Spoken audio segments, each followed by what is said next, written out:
Ako po si Aldrin Justin Endo Rosario. Gagawa po tayo ngayon ng poached egg. Ito po ang kakailanganin natin sa paggawa ng poached egg.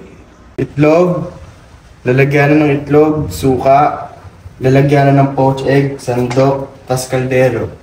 Ang una po natin gagawin ay lagyan ng tubig ang kaldero.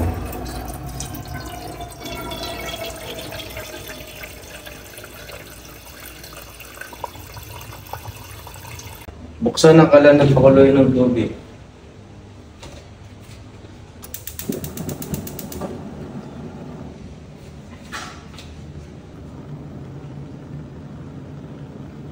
Basagin ng itlog sa lalagyanan ng itlog.